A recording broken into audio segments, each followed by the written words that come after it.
There is a trap closing around you right now, and you built half of it yourself, not because you were careless, because you were good. Good at your job, good at holding things together, good at being the person nobody worries about, which turns out to be the most dangerous job title there is.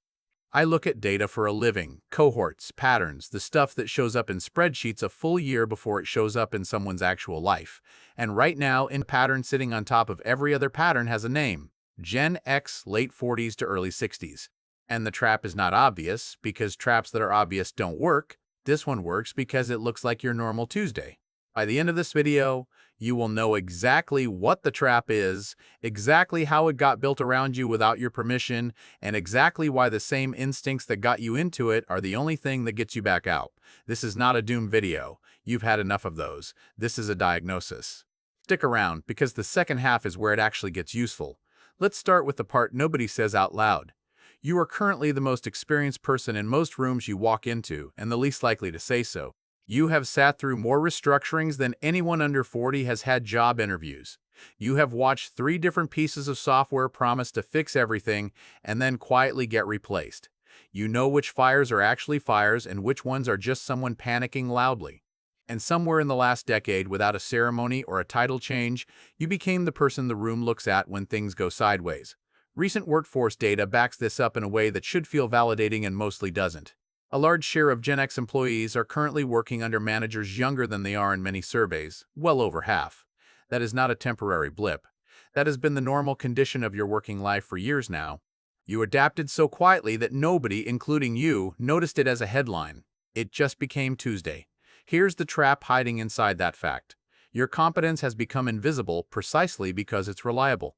Nobody writes a report about the fire that didn't happen. Nobody promotes the person for the crisis they quietly prevented before it had a name.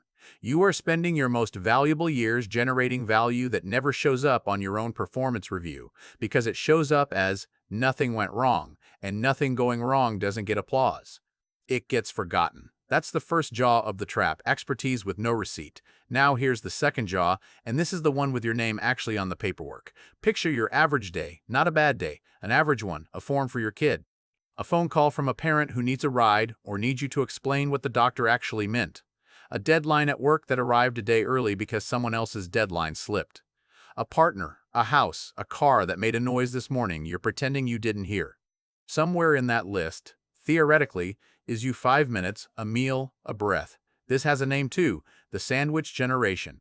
Parents aging on one side, kids still leaning on the other, and you in the middle, absorbing the shock from both directions like the middle seat on a very long flight nobody asked you to book.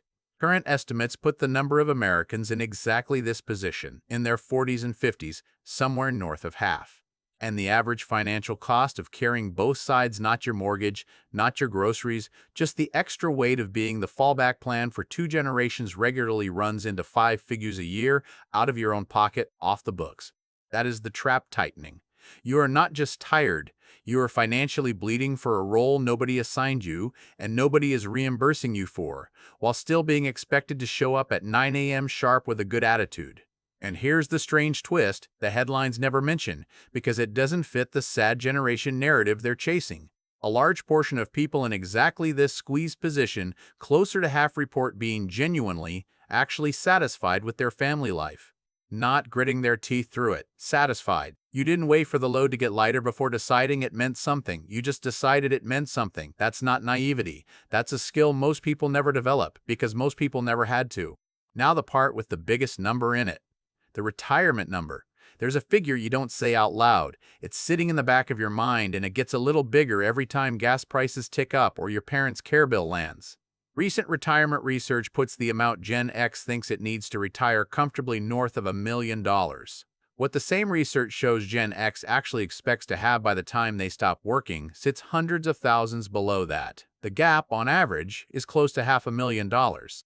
And multiple studies now agree on this specific detail. It is the largest retirement shortfall of any living generation. Bigger than the boomers ahead of you, bigger than the millennials behind you. This is the trap in its purest form. The 2026 trap is not one bad decision, it's a structural one. Your parents had pensions money that arrived every month, whether the market was having a good year or setting itself on fire.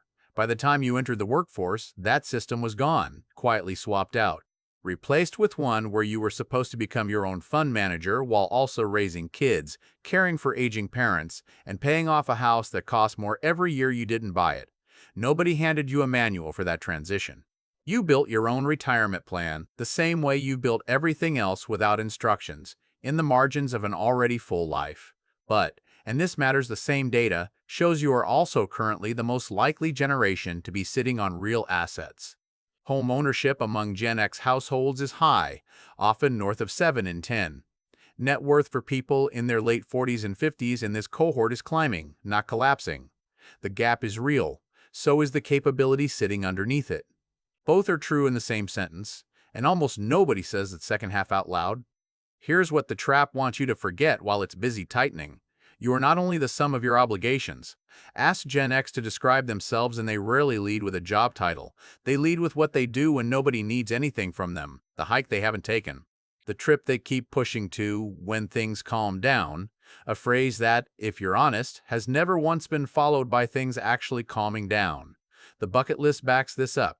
Travel research shows this generation ranking at or near the top for wanting bucket list level experiences, big hikes, remote islands, once-in-a-lifetime trips, not because you're trying to prove something and not because you're winding down, but because you never confuse being busy with being important. You always knew the difference.